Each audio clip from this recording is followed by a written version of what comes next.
Why don't you start us off while I make a quick tweet? Hell yeah. Well, what's up, everybody? As some of you know, I'm Brodey, also Brodenkainen on Twitch, Twitter, all the good stuff. And with me, the beautiful Paulie. We've been in talks for what, the past 2-3 weeks, I think. I'd say so, yeah.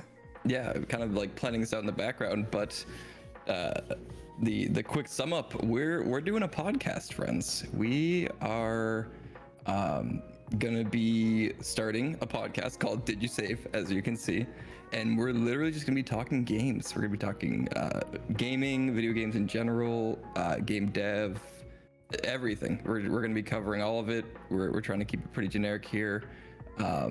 We're extremely excited to get this going, and we thought no better time to debut it than during the Twitch tour. You know, with all the fam and the friends here. it only seemed right to do it during the Twitch tour. It really did. We were trying to figure out something, and it's like, let's make this special for a nice debut. Yep. How do I follow in Spotify? We'll get there uneven, but we do have a Twitter that we just pulled out of our ass not too long ago. The quick last minute. Yeah. The Twitter is Did You Save PC, as in Did You Save Podcast. We'll get a command for that. Sweet. We'll just have some people following from the get-go just so we can keep them up to date with shit. Hell yeah. Our plan is to live stream it. Right now I think we're shooting for Wednesdays, every other Wednesday, right at 9:30 tentatively. Obviously this is the exception, being that the Twitch tour is on Saturday, of course, but that is, I think, the date that we're sticking with. So hopefully we can get something consistent going. And I think our plan too is it's not going to be as chat interactive.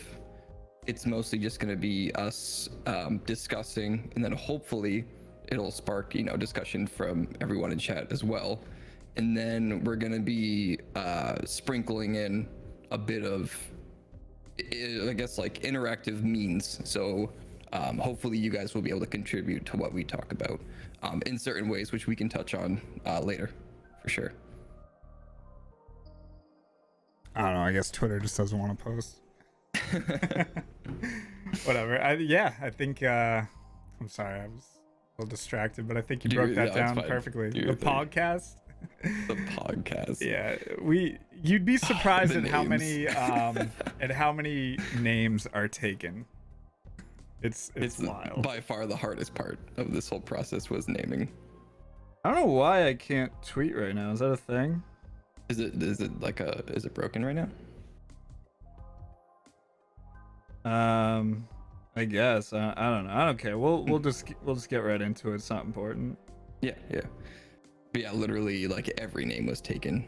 Like, the podcast obviously was taken. It is a pog name. All right, let's get to it. Sure. All right, so basically we're going to be very minimal on chat interaction. I was honestly considering just removing chat, but I think we'll keep it open just for the first day, just so we can, just see how everything's running and see how everything's reacting to shit.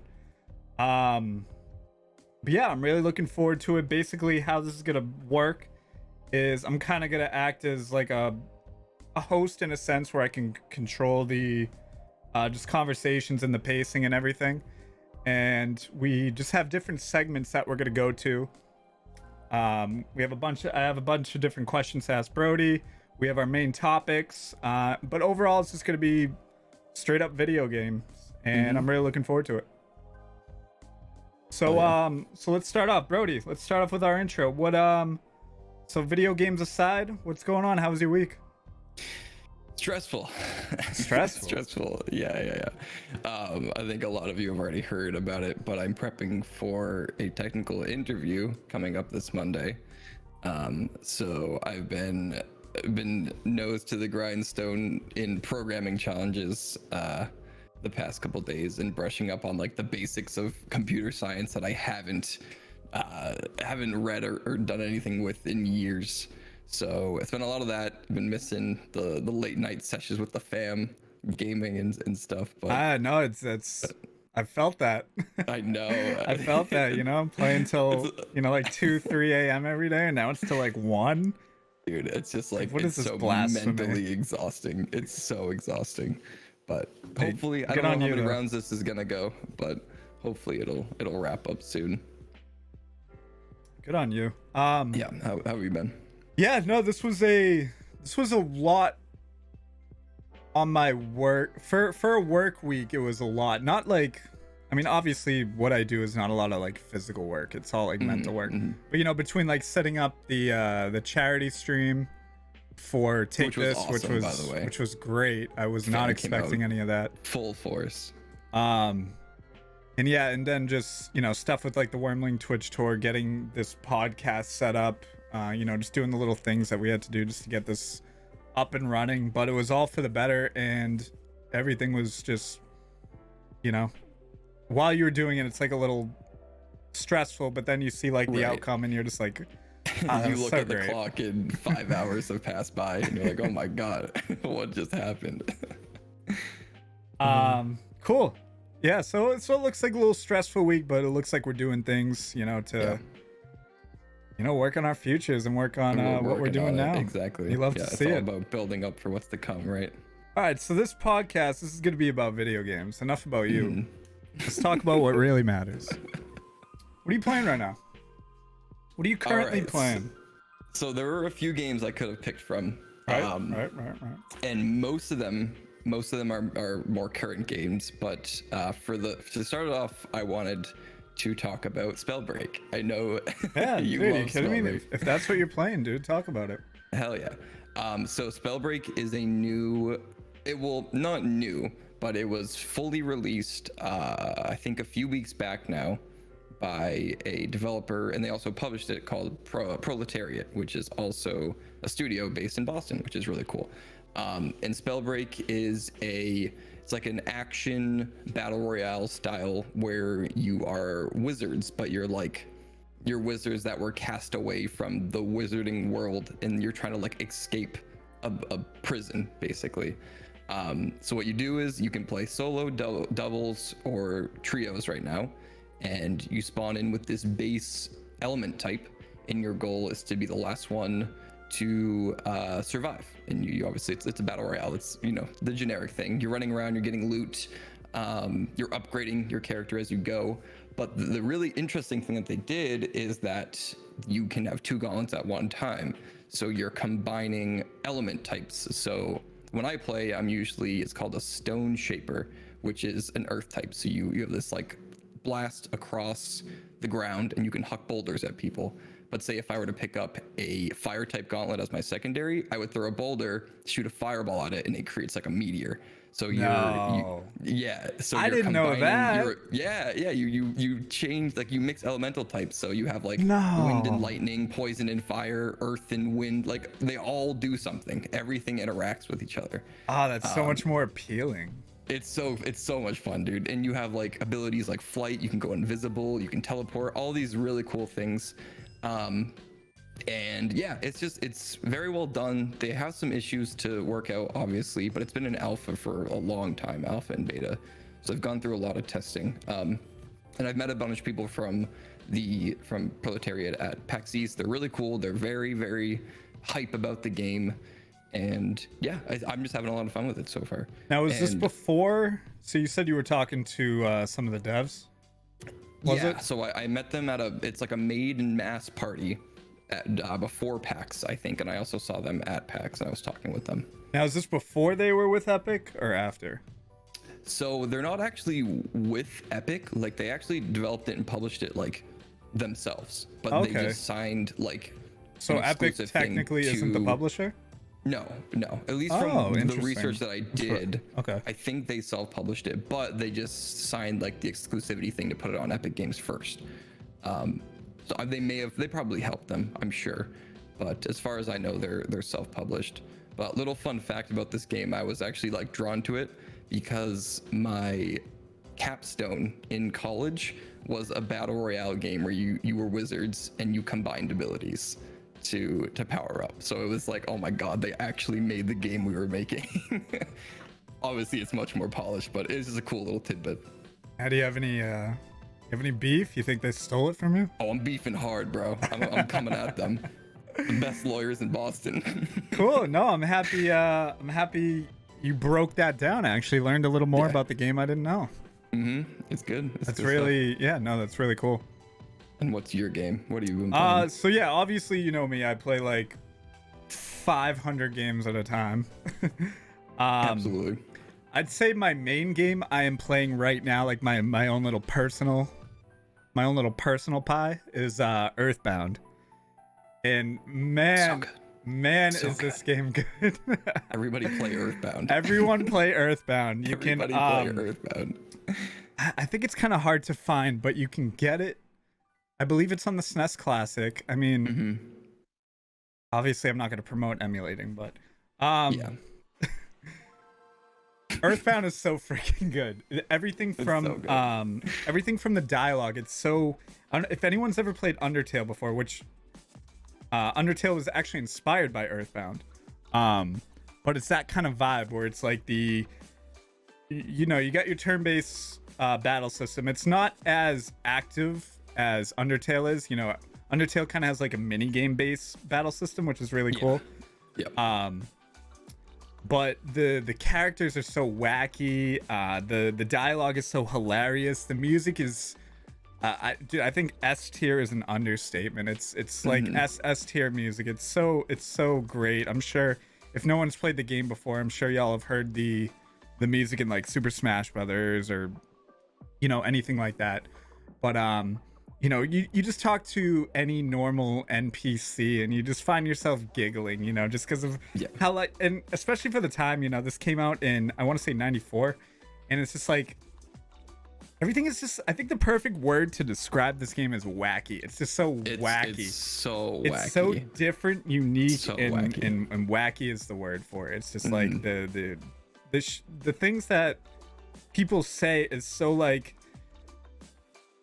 if it was made by like a random developer, you'd think it was like translation issues or something. Exactly. But since it's like such a top tier game, it's like it's funny, rather than weird. Like, oh, this is what they actually meant to say. It's interesting. It's wild. It's Earthbound is it's one of the iconic like milestones of gaming. It really is, like, it's so iconic. I think it came out towards the very end of the Super Nintendo's lifespan. That's why it's like a pretty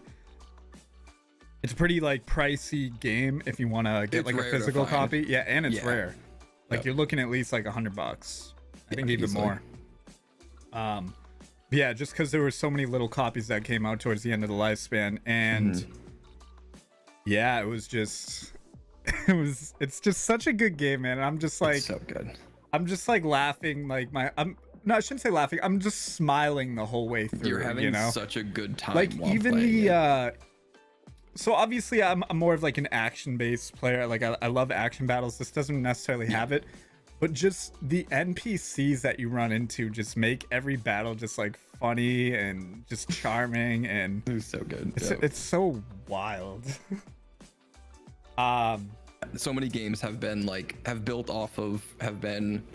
inspired by or just like taken creative ideas from that game and use them. Like for a lot of RPGs like Undertale, it's like, oh yeah, Earthbound was one of my main influences. It comes up so often in games.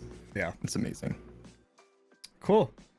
And yeah, obviously I'd say that's my main game I'm currently playing right now. Obviously Super Mario 3D All-Stars just came out. Yep. I'm like close to 40 stars deep in that, and Super Mario 64. You and me have been working on some Gunfire Reborn. Yep. I almost put that as my game too. Yeah, dude, I almost put that as my game. That's funny. That's why I was trying to think of like something that you might not have. So like, I'll go with Spellbreak. Well, since we're both playing, do you want to break down Gunfire Reborn?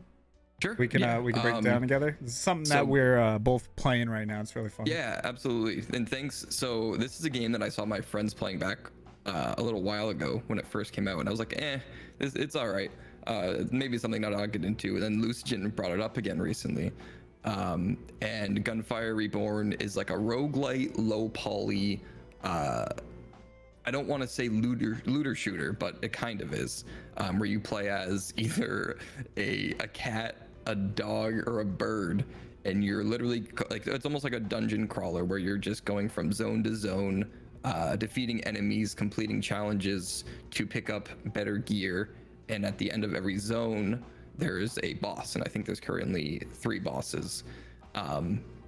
And every time you lose, you get, I can't remember what they're called, but you get these gems that can upgrade your character. So every time you lose, is it soul essence? I think it's soul essence. Yeah, it's something like that. Okay. And every time you lose, you're upgrading, you're actually getting better. So it's really like the roguelite style. And you can play with up to 4 people. Every character has their own abilities, so you can kind of like combine, like the cat can slow down or like freeze people, the dog can dual wield, and the bird is like a melee character, which is interesting. But yeah, it's honestly a blast. I didn't think I would enjoy it as much as I am, but it's great. It's a lot of fun. Yeah, I really, something about these games I don't want to say recently, but within the past couple of years of really just like, I'm trying to think of the game that really did it for me. I want to say it was Dead Cells.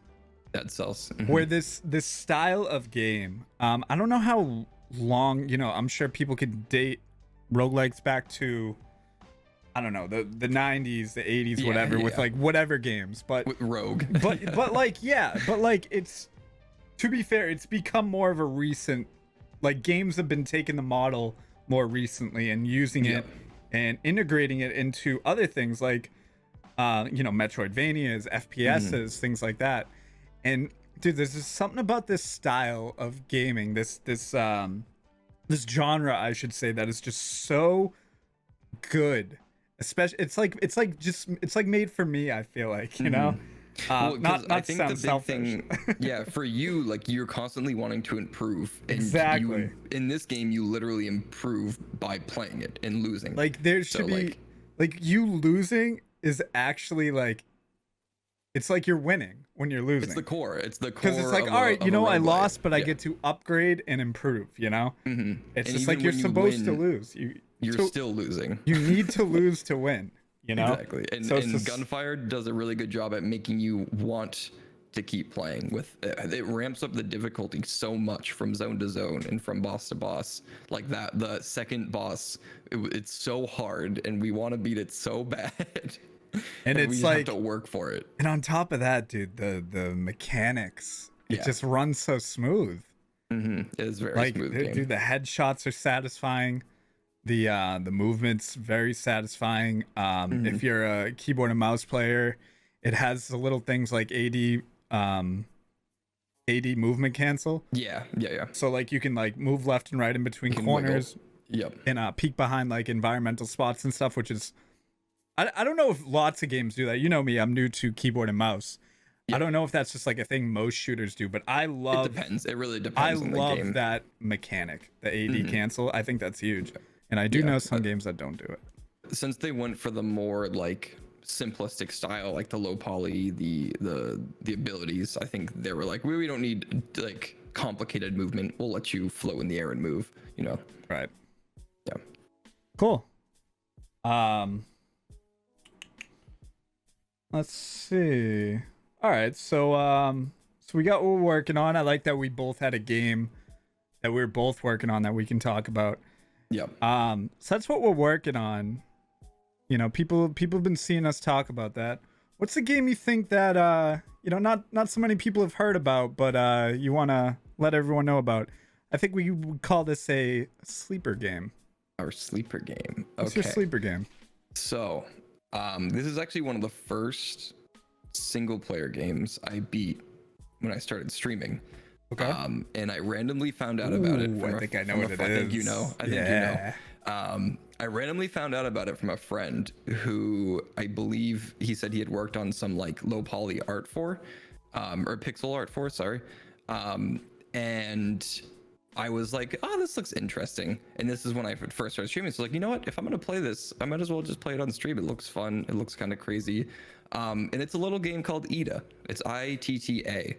And this game, I knew it was gonna be Ida. This game blew away my expectations. It was so good. It was so good to watch. So good. So Ida, it's a little pixel art. What's the best way? It's a boss rush adventure game, I think is like the best way to put it. Where you play as this girl named Ida, and you're in this ruined world, and you have this little ghost cat companion, and he's kind of like following you around and guiding you. And the goal of the game, and I'm not going to spoil it in case anybody plays it, and please play it, it's amazing. The goal of the game is to figure out what's going on by adventuring around this like almost Adventure of Link, Adventure of Zelda style world, finding areas, unlocking new things, and then going in and defeating the boss. And it's just like the style of the game is so good. It's like dark, but there's humor kind of like written into it to keep things light at the same time.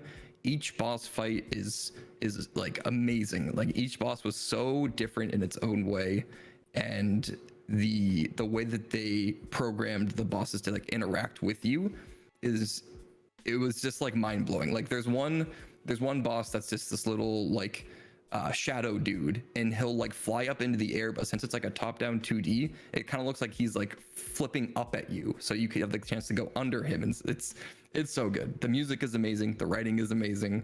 I was basically just like nerding out over it the whole time. You looked like you were having a blast. It was just like so unexpectedly good and challenging. There's multiple weapons you can use, so it's like different play styles. And yeah, I highly recommend this game to anyone who hasn't played it. Best thing is too, you can change what the cat looks like, and the skins are so good. You can good. Like you look a little cat, my God. like a little blob. We love like customizing. With a hat. Cat with a hat. Cat with a hat. I believe so. I didn't look this up before we started. I think it's Armor Games.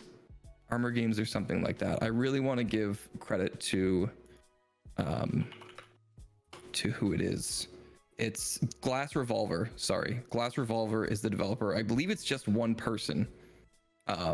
And then he also worked with someone who developed the soundtrack, because I'd reached out to use the soundtrack on my stream. And Glass Revolver is the publisher. So yeah, please. Cool. Big shout out to Glass Revolver. Amazing game. Cool. Ida. I believe it's Ida. Yeah. Ida. All right, cool. That sounds like a blast. I mean, I know it was a blast. I got the pleasure of being able to watch you play. So yeah, good. Definitely. Where can people find that? What console? So or what? I got Ida what on platform? the Switch, and I believe it's also on Steam.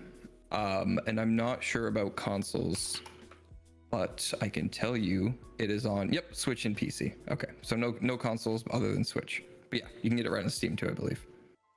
Cool. All right, Ida, everyone. So good.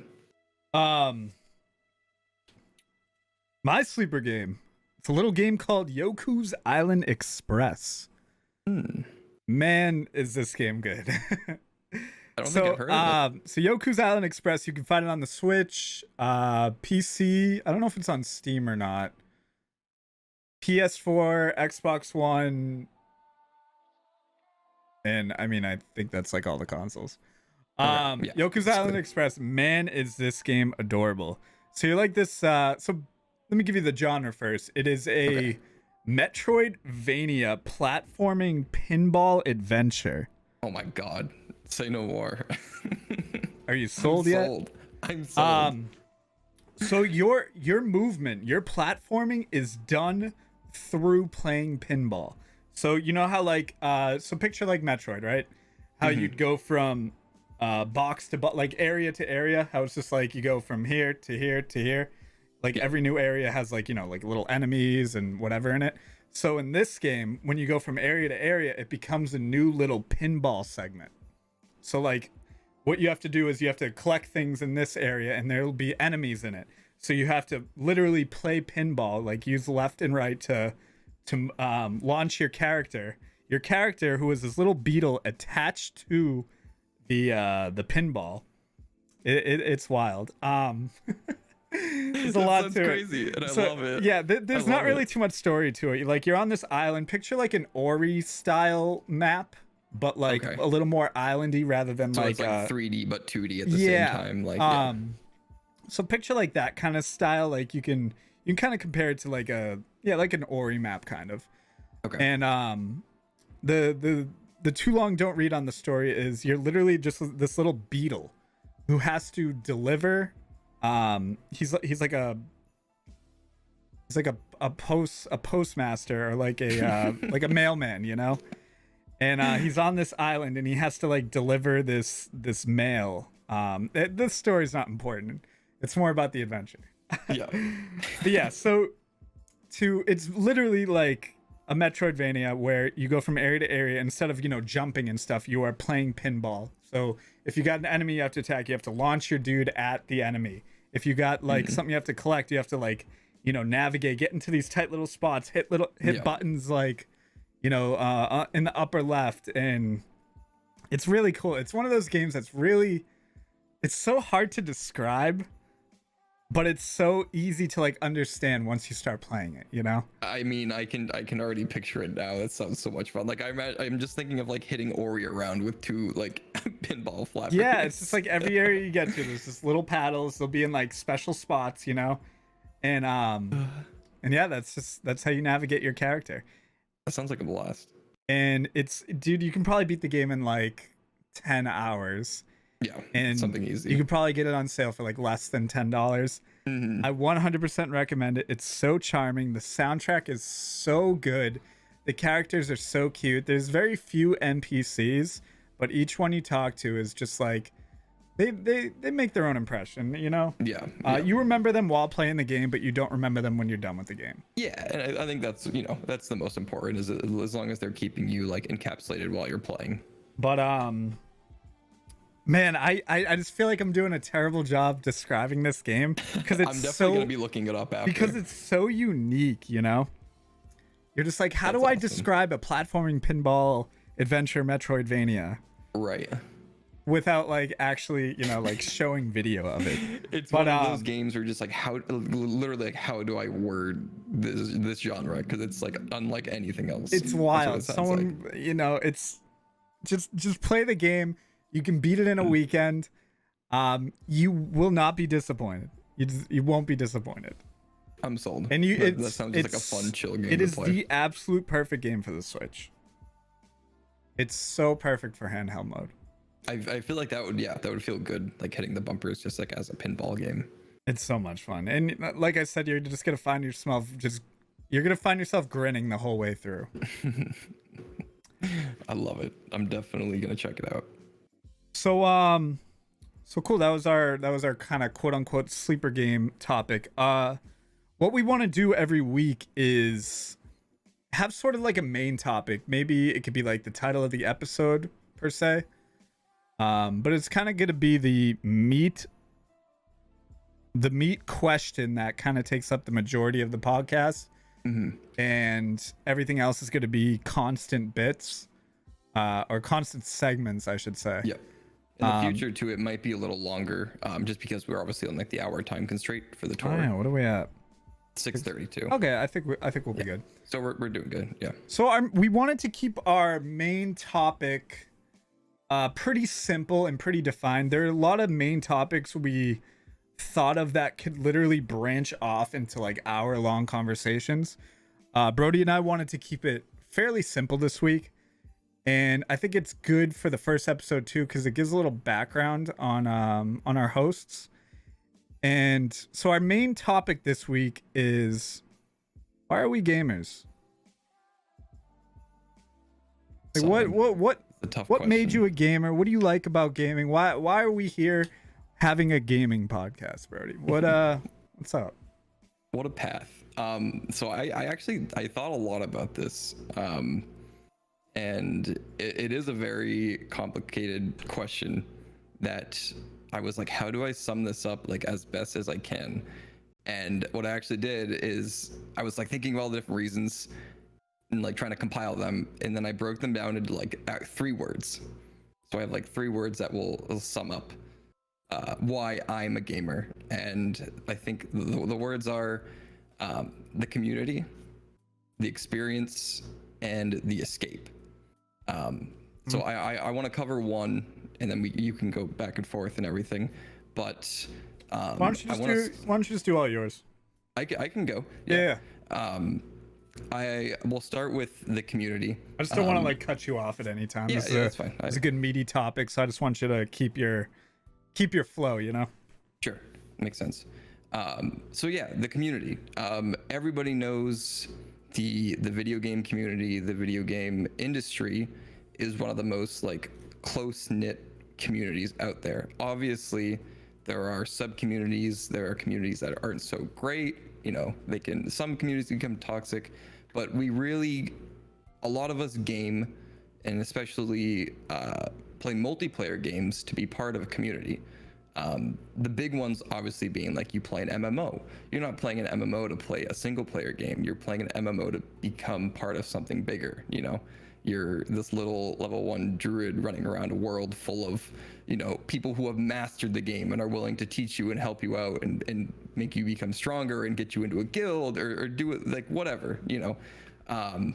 The community is what has kept gaming so popular and so you know, so I can't even think of the right word because there's so much. The community has kept gamers together, and obviously, like I said, there are moments where it can drive people apart. Everyone has a different opinions. Some people are, you know, just not good people and can scare like a lot of people away. But the small cases, those voices are louder, but they're the vast minority of people. Well put. Yeah. So it is the majority out there looking to support other gamers, looking to bring new gamers in, as you know, people are growing up every single day, and to welcome them into this community that we call the gaming community. And I think that's really special, and that's one of the reasons why MMOs intrigue me so much. I don't play too many, but they do intrigue me, and why me and my friends game together, because it's a community, you know. So yeah, that's the first one, and then we can go with the escape next, because I think the experience is like that's actually spoiler alert, that was my first little dash in my answer. Because it really is, gaming is an escape. And one thing I wanted to start this topic off with is I would come home from school back in the good old days, and they weren't the best times, I'll put lightly, and I would feel shitty. And the one thing I had was games. Like you can go from having a not so great day to becoming this legendary hero with a sword, and you're slaying dragons and doing whatever. Gaming gives you a break from reality. It gives you a outlet, especially if it is a multiplayer game where you can become a new person. You can de-stress. You can express something you couldn't express in real life. Games are the most interactive form of media and the best possible way to escape reality, which I love virtual reality, so that ties into all that. So everything's coming full circle. That'll be another topic. Virtual reality is becoming extremely close to being, a full escape, where it's obviously, years out, but it's closer than it's ever been before. And then the experience, I think, is the most important part, because games are incredible. Games are not just games, they are works of art, they are stories, they are these immersive experiences that no other form of media could tell. You can watch a movie, you can read a book, you can look at a piece of art, but you aren't interacting with them. Video games are forms of media that you're interacting with, and it's like me playing a game for the first time as a kid. It is literally mind-blowing. Like, you have all these TV shows you're watching, you have all this stuff you're doing, but being able to control a character, being able to control what's happening, and then seeing your choices creating like an outcome digitally is crazy. I think Yeah, the video games are like no other experience, and I can dive into all these kind of subtopics of what makes games experiences and stuff like that, which I would love to cover another time. But I want to keep it wrapped up there for future conversations. Cool. I like it. Thank you.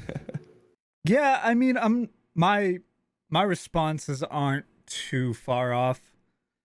I think I know I've said this a lot of times before, but I think the biggest compliment I can give a video game, especially at this point in my life, or just at this time in anyone's life when you're like starting to get this age, the biggest compliment I can give is when you're playing something or doing anything in general, but in my case, in most cases, it's video games, is when time doesn't exist. So when you're doing something and you are able to, just every day, I'm walking around with, if I'm at work, if I'm on my work computer, I'm literally thinking about the million freaking things that's going on, whether it's my life, whether it's, my insurances, whether it's, family, whether it's work, whether it's this or that. It's just, you're constantly thinking about it at this age, and even growing older, that's something that's like always on your mind. And the one thing, I mean, there might be some other things, but mainly the one thing to me that can actually physically take all that like stress, anxiety, and life things and just push them aside and have me actually not thinking about them is gaming to me. Agreed. And it's just such like a beautiful thing where it's just like I can actually remove, it's kind of like a drug in a sense, like I can actually remove like my I don't want to make it sound like some sort of scapegoat or something, but it's it can actually push those away, just like, and I can actually just be myself and think for myself and just be happy and be lost in this beautiful art form that is a video game, and that translates into the whole escape thing, Yeah, exactly. And it really is an escape. I mean, everyone has different upbringings and childhoods and everything. A lot of my I didn't really watch television or like movies or anything when I was a kid. It was just my Game Boy, like me and my Game Boy, and like, and like my only happiness would be like me playing video games, just to kind of like forget. I mean, at the time, I don't know if I was using it to like forget about issues. I think I was doing it, but didn't know about it, you know? Yeah. But like the only things that like I looked forward to were new games or going to hang out with my cousin and playing games, It's just like that was it. It was just like that escape where nothing else existed except for these beautiful compilation of art development and programming and music, and I think they call them video games. One like a little tie into that too is like when the passage of time stops. That's actually how like me and my friends used to judge a movie when we went to the movie theaters, is if anyone looked at our watch or looked at our phones to check what time it is, then it would at least be a good movie if we didn't do that. So I totally understand what you're saying. If I can launch a game and sit there and then not care, nothing else around you exists, or what has been on my mind all day. Like the only thing that'll make you snap out of it is like your phone ringing or alarm going off or someone knocking at the door, Yeah. Or you get tired. But yeah, it's really a compilation of all those things, and then that's like what's inside, but then it's just everything around it. Well, like I was just saying, like, oh man, like the art form for some games, I can't even I mean, you as a developer definitely understand it way more than I do, but like I got back when I was, growing up and, in the Game Boy Advance days, the GameCube games, I was so interested in the games and how they were made and just like how they work. Yeah. And now I get to the PS5 is being shown, and then there's just like realistic stuff coming at me. and it's just too much for me to process. I can't even begin to think like what the like, you know, the development side of things. So basically what I'm getting into is like this isn't just like a thing in front of me. Like there's so much that goes on behind the scenes. There's so much appreciation for what art, you're playing. Dude, the artwork. There's video games that have like literal orchestras playing. Yep. The perfect example is like Xenoblade, you know? Yeah. Like that's an orchestra playing in the background, you know? And it's just, some games just go so above and beyond to not only tell a story, but to complement that story with characters, with battle styles, with NPCs, with lore, with this world. You can be linear. You can be so linear in a game, but some games just decide to create this place to get lost in. And you know, like I want to learn more about certain things. I want to learn more about certain people that aren't real. Yep. And I think that's a beautiful thing. And the best part about the art form too is like you can have a game that's that linear, or you can have a game that's open, and you can still get the same effect from both of those games. Yeah. It's amazing. The diversity of gaming also is become incredible. Like you have games today being made that literally look like you're talking to someone in real life, or you have 8-bit games that are just as powerful. That like Celeste. Like Celeste, exactly. Like how do you compare Celeste to a game like God of War? Exactly. When they probably have the same rating on Metacritic. But it's just impactful, like just as beautiful. It's wild. You know, exactly. But yeah, just sum it up. It's just everything around like the escape is just the work put into them, and the care and the love and the thought. You don't get lore from not caring. Exactly. You don't get orchestras together to make OSTs from not caring. Yeah, becoming a developer really, it really flipped how I perceive games and how I even play games. I can only imagine. It's hard for me to play a game and not be like why is this happening? Like, you know, what did they like Valorant, for example? Like all the stupid stuff that I complain about in Valorant, I'm like, why is this happening? Like, why did they build it this way? You know, but I'm just letting it out like, oh, this game's dumb. You know? So, oh yeah, and I had one more. Oh wait, no, I had two more things on that topic. I'll make it quick since we only got like 15 minutes. And dude, and games aren't just this like beauty as well. I know this is kind of like a quick, like a cold transition, but I grew up as a competitive person. Like my mom was a big sports person. Like I grew up playing every single sport, you know, baseball, soccer, whatever it was, and I loved the competition. I loved it so much. Video games can do that too. Like I go from like my favorite thing is competitive gaming. I love competitive gaming. I go from playing puzzle games to competitive gaming to a JRPG to like it's just. And I think competitive gaming is huge. I'm someone that's big on esports. I'll keep it very short and sweet.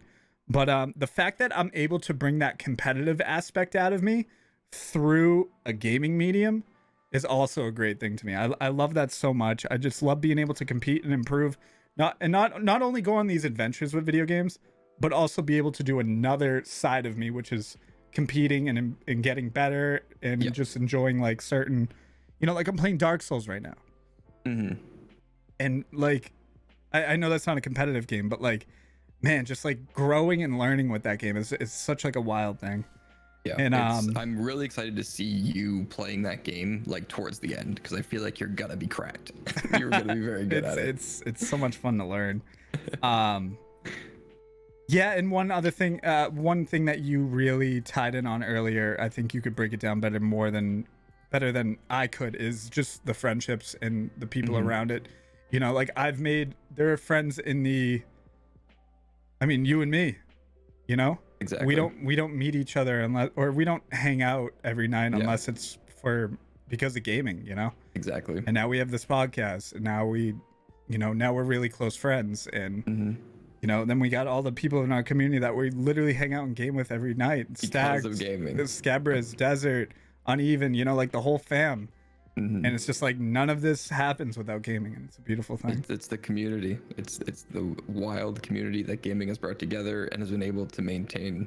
And that's also, that ties into your competitive esports side too, is the community has adopted the style of esports. Like, it has just grown to include this competitive nature and expand on what people once thought was wild, that people would be being paid as much as an athlete to play video games for a competitive team. Like, when the Overwatch League was established, I was like, you're kidding. Like, this is actually a thing. This is amazing.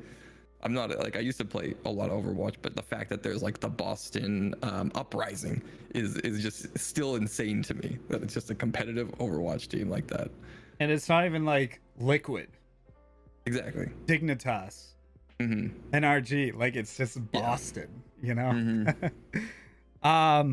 Cool. So gaming's cool.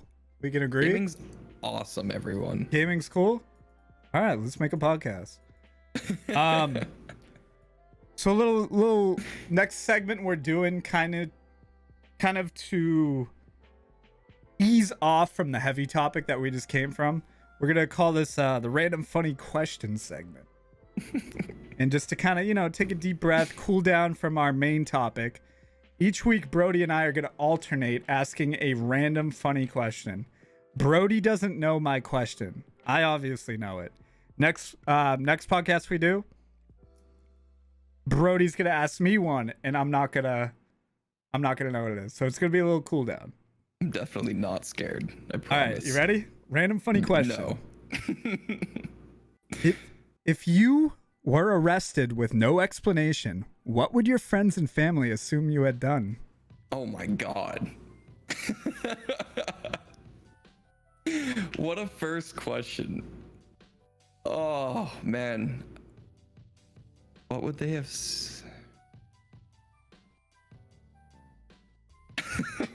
I don't even know what I can say on it.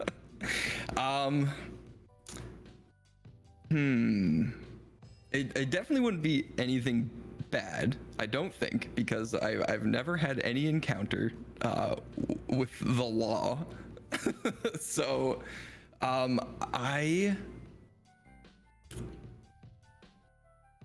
man, this might be something along the lines of like getting lost somewhere in like trespassing. I honestly don't know. Being in the wrong place at the wrong time. I think so. Like we do this all the time when we're like hiking and skiing and stuff, is we go off trail basically.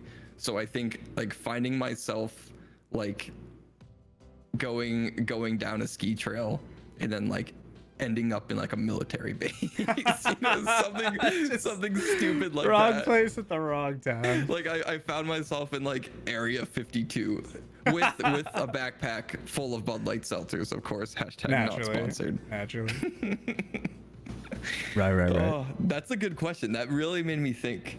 Good. That's what I wanted. Everything that I, you know, feel comfortable saying, at least. I can only imagine what yours would be. Weed. That's what I like. That's fair. If I was Simple. arrested with I no like it. explanation, what would your friends and family assume you had done? I don't know.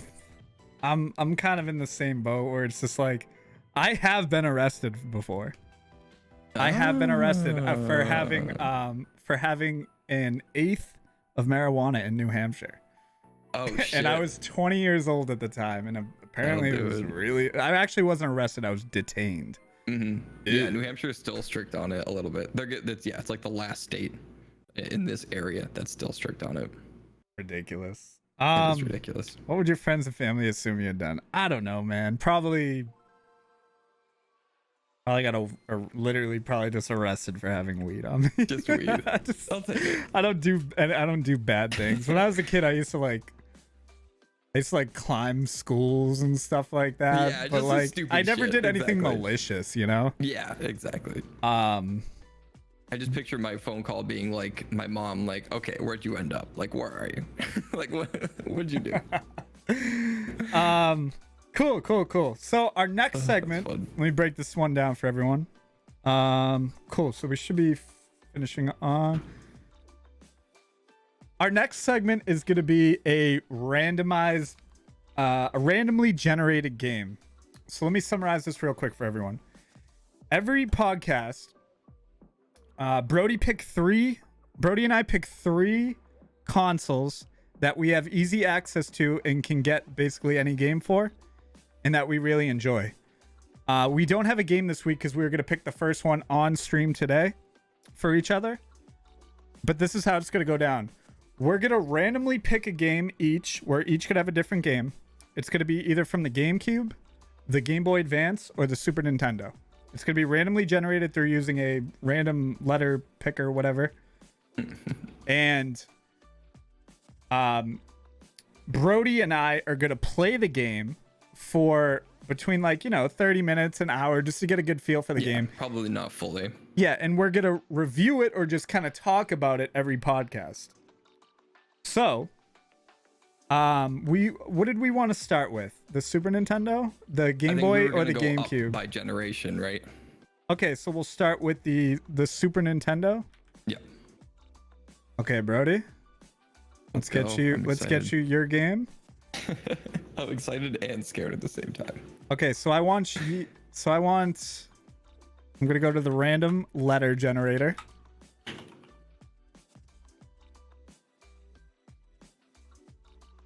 All right, you ready for your random letter? Let's go. F. So F. we're gonna go to the F section of the Super Nintendo. Oh no. A lot of Final Fantasies. That's literally what I was thinking. 10, 11, 12, 13. Fs.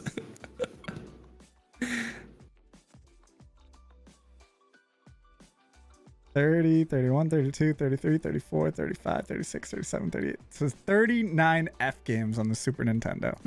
Okay. So now let's pick a random number generator. 1 through 39. It's gonna be 39. And we got 6. Damn. Oh, okay. That makes Family. You're going to be playing and reviewing Family Dog, a 1992 one-player game published by Malibu Games. Malibu Games. Why do I know Family them? Dog, where the art looks Family like it's Dog. drawn in Microsoft Paint. Love to see it. I'm excited. Okay, This is gonna be a ride. Okay, so that's gonna be your game, Brodey. So for me, random. Let's see what you get. Random letter generator. So for me, I got M. Solid. Ooh, there's a lot of M's. Let's see. Most of them being Madden. 3, 4, 5, 6, 7, 8. Oh my god, this game looks terrible. Tell me that won't be a blast to review, though. It's gonna be so good. 35, 36, 37, 38, 39, 40, 41, 42, 43, 44, 45. 54 M's. Oh, okay.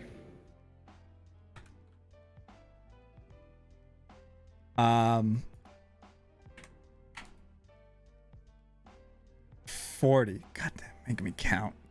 All right, so mine's 40. So while I'm counting this, Brodey, since we only have a couple minutes, our final, how we're gonna end off every episode is with a top 3 or top 5 if we need some more. We're gonna do a top 3, and we want this to be voted by people. We'll figure out a way to get people voting in on stuff.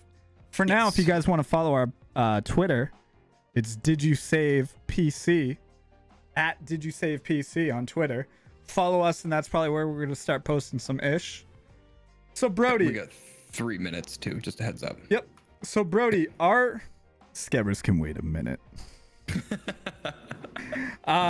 So our top 3 this week was games you like that other people didn't like. So just give me a quick, you do one, I'll do one, you do one. Just give me a quick little, name of the game, and then a quick boom on why you like it. Yeah, we'll be quick. And a couple of mine are newer, one's a little older. But the first one I wanted to touch on is No Man's Sky. And I will admit, No Man's Sky was pretty rough at the beginning. The studio went through development hell and physical hell because their studio was actually flooded and they lost a lot of progress on the game. But the support and the continued content that has come to No Man's Sky has actually been incredible. And the state of the game now is good and it's very fun, especially playing multiplayer with friends. And it's just a game you can explore, relax, and just like build things in and harvest and everything. But yeah, quick wrap up. Cool.